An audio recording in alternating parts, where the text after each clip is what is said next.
And let me tell you that Dr. Obadele Kambon is seated in the studios, and this morning we are going to talk about the equal sun.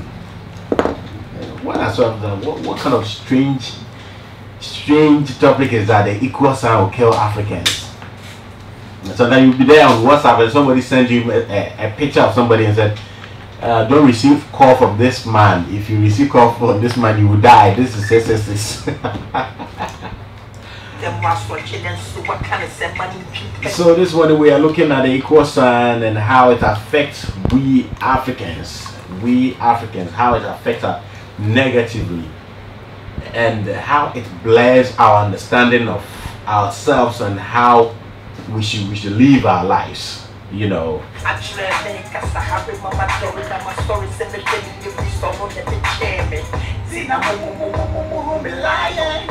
So it says that the equal sun will kill our people, basically dealing with the conceptual baggage when someone assumes that Onyame is equal to God, or Komfo is equal to priest, Sunsum is equal to spirit, and how real meaning is lost in translation when these meanings are replaced with Eurasian concepts. Okay. When you hear the word Eurasian, it actually means people from Europe and Asia. Okay. So Dr. Obadele Kambon is seated, and we're going straight into the topic. Good morning, Doc. Matthew. Me also. I will be to me Casafuna. I want to say. You know when you say the Yamiada, we was to be. No, I feel now.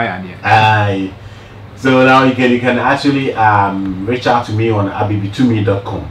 abbey2me.com. Go there, download the app, and let's get to learn about ourselves, because just like me struggling with the equal sign.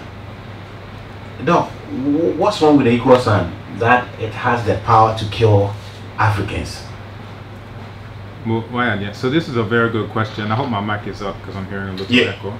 Yeah, your mic is up. This is it. Yeah, it's up.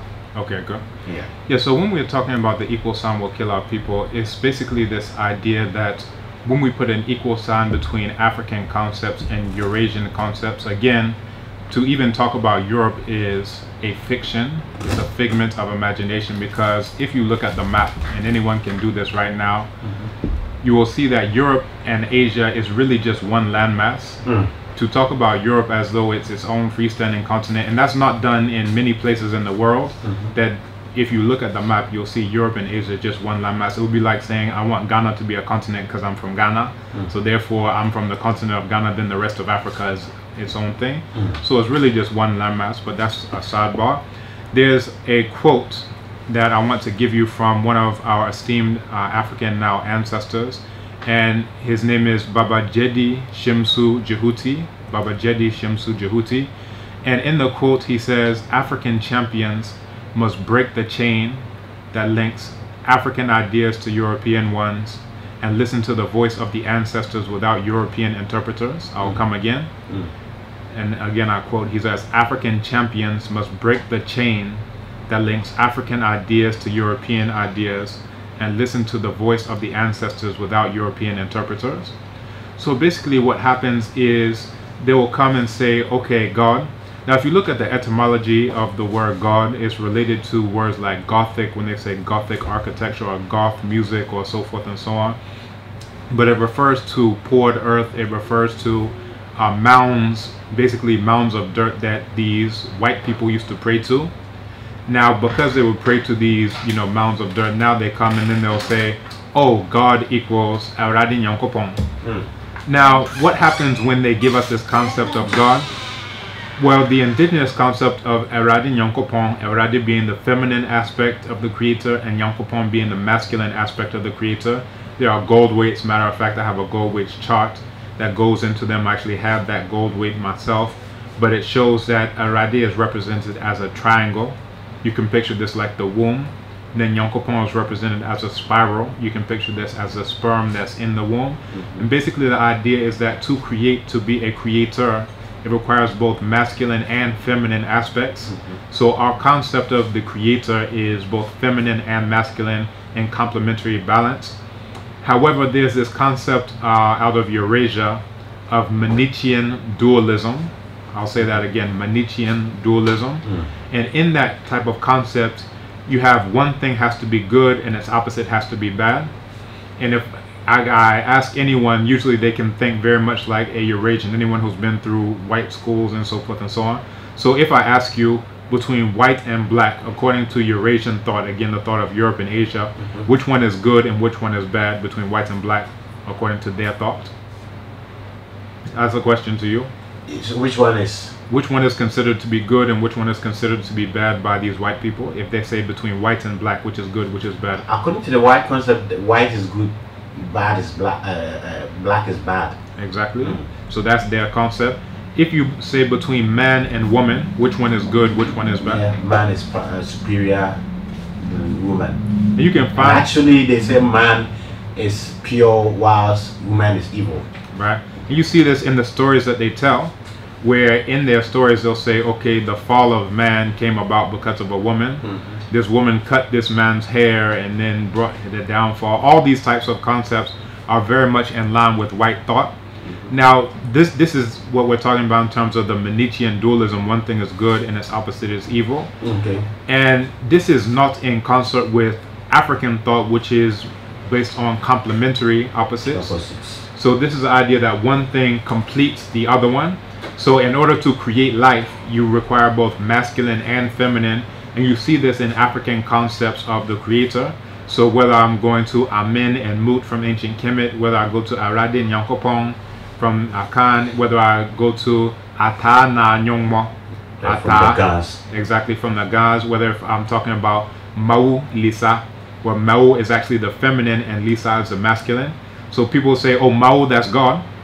But now, what's the concept of God? When they say God, if you read their biblical stories or whatever, God is a man, depicted as a man. If you go to the Sistine Chapel in Italy, if you go to all this, God is a white man sitting on the cloud who gets angry and mad if you do this.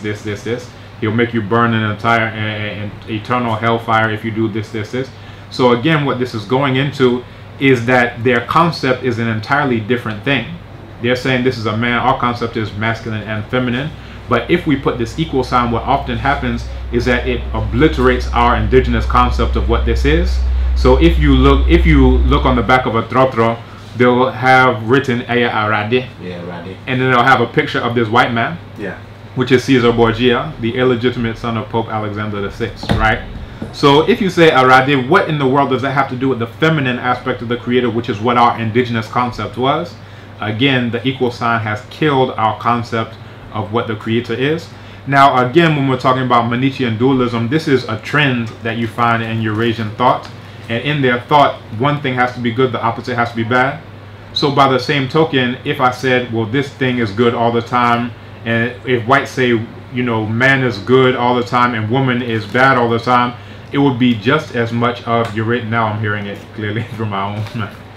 If you look at the, you know, Eurasian thought, they say, okay, well, man is good, woman is bad. Now imagine if I just flipped it and say, okay, well, now woman is always good and man is always bad. You're still trapped inside of this Manichean thought, as opposed to seeing, you know, how the two interact. You understand how, you know, both are necessary in order to get a complete whole. So this is what we're talking about. Now, if we're looking at a concept like spirit, so if you're learning Chi, if you're looking at a Chi dictionary, there will be like 10, 20, 30 words that they translate all of them as spirit. So if they say, okay, what's sunsum, they'll say, okay, sunsum is spirit. If you say, okay, what's hom, they'll say, okay, hom is spirit. If you say, you know, what's this, what's that, what's osamain, they'll say osamain is spirit. If you say, you know, nananom, what is that? Oh, that's spirit. Because basically there's a poverty of vocabulary in these Eurasian languages. Now, if you look at the etymology of spirit, spirit is coming from, it's the same as what you find in espiritu. Espiritu, yeah, I've seen that word before. Right, so this is the Latin. Spiritu Mundi. Very good. So if you look at this, it's coming with the same root as what you have in respiration, inspiration, perspiration, the spear. And what it's talking about is breath, right? Now, if you look at the Akan concept, breath is only one aspect of the human being. Again, you have this concept of the human being as multiple cells. So with that, that would be like hom, right? Because that's coming from the word home, which is to breathe. So hom, that is the breath aspect. But then you have sum, which is musum, which is darkness inside of darkness. So this is the idea that when you go to sleep, your sum goes and interacts with other sum, right? And this is when you're having dreams, when you're in a dream state. So when you're asleep at night, you can picture your suma. This is now your shadow that goes off and interacts with other ones and then comes back. And this is a similar concept that you had in ancient Kemet, that they would say the ba, which is depicted as a bird that would fly away from you and could come back, you know, at these times. So again, if you just translate, okay, well, hom, that's just spirit. If you say, okay, sum, that's just spirit. If you say osamang, you know, that's just spirit. Then it's like, all right, aren't we missing something? Because again, with the equal sign, what you're doing is that you're obliterating all the nuances, all the depth and understanding accumulated over millions and millions of years. African people have been on the planet for millions of years. So these understandings that we have are actually based on, you know, observation. They're based on scientific method, all of these things to observe what happens when this happens, what happens when this happens, how do we understand this? Because again, you could look at Okra, you'll say, okay, Okra is just soul. Okay, well, you know, it would be better even to just describe, well, what does Okra do? You say, okay, well, let me describe it. Okra is the aspect of the human being that comes from Onyame. You understand? Someone is asking me on WhatsApp, who is your guest anyway? My guest is Dr. Obadele Kambon, a research fellow and a lecturer at the University of Ghana at the Institute of African Studies Department, and he is my guest every Monday. Doc, so would you say that the word God is not the same as Unyame? This is exactly what I'm saying. And again, listen to what they're doing to describe it. They're saying that this is a man that lives off in the, you know, sky somewhere, who's mad and jealous and, you know, so forth and so on. So if you come to, well, what is the indigenous African concept of Radin Yankopon, of Onyame or Totoro Bonsu, of all of these concepts, each one is giving you a different perspective on what is the whole. So if you're going into, okay, Radin is feminine and Yankopon is masculine, how does that match up with when you're saying that God is a white male that lives in the sky on a cloud somewhere? It doesn't match up. So obviously, if they're giving you an equal sign, there's something going wrong there. And what ends up happening, so even if I ask people, what's Aradi? They will say, oh, it's that white man on the back of the trotro, that picture that you see on the back of the trotro. But again, that's the feminine aspect. I actually have one of our students in African studies who was talking about Mau. He was saying, okay, yeah, Mau is God, and he did this, and he did that, and he did this. And Mau is actually the feminine aspect of the creator. Lisa is rather the masculine aspect. But again, if you grew up in Bibles, and the Bible is saying Mau is this, and Mau is that, then you're going to get this concept where Mau is going to be a man. It's going to be a white man in the sky who gets mad and angry and jealous about these things, who will burn you in eternal hellfire. And none of those are our indigenous concepts of a creator. And, you know, we can go down the line if we're saying, okay, Okomfo equals priest. You know, what's missing when we do that? Now, if we look at the root word kom is the same when we say akom, it's the same root as when we say akom. If I say, for example, akomdeme. So you're talking about a void. There's an empty space here that needs to be filled. So when I say akomdeme, I'm saying that a void inside of me has taken hold of me. So what I do is I fill that void with food. Right? Now let's look at that root kom. Now when we talk about akom, they refer to this as spirit possession. What this is that a person can train themselves so that the essence of what is inside of them can leave a void and allow another spiritual force to occupy that space, right? So if I'm talking about, okay, so now I'm getting possessed by Obosom, getting possessed by Abotia, or so forth and so on, that each one of these is an analogous situation. But if we just say, okay, Okomfo, that just means priest, then you lose that root. You understand? Where Okomfo is saying that someone who has that skill, who has been trained in order to allow their essence to go out, to have a void, to allow another spiritual aspect to come in order to relay messages to the community. You understand? So when a person gets possessed, you know, this other being is able to talk about things that's going on in the community and really bridge the gap between the past, between the present, between the future, between the seen and the unseen, between the ancestors and those who are living. And when we even look at, you know, concepts such as when we say yi apaya, I think we spoke about this before. If you look at the root word pai, which is to break, to have a cleavage, right? You say something has split, apai, right? When you say yi apaya, what you're actually saying is remove. Yi is like miyiwe, right? So I'm removing something. So what you're doing is that you are removing the split between our realm and the ancestral realm, right? So when you pour libation, you're actually removing this, you know, split, and that's what happens at Awukode, at Akwazide, all these festivals, is that it's basically a huge family reunion, those you can see and those you can't see. And this is the idea that even though a person passes on, they don't stop existing. It's just like when the sun sets. If I ask you, does the sun stop existing at nighttime? No. You just can't physically see it. By the same token, this is how we see, you know, the ancestral realm. So we just say, oh, well, ancestor is spirit and this, that, and the third.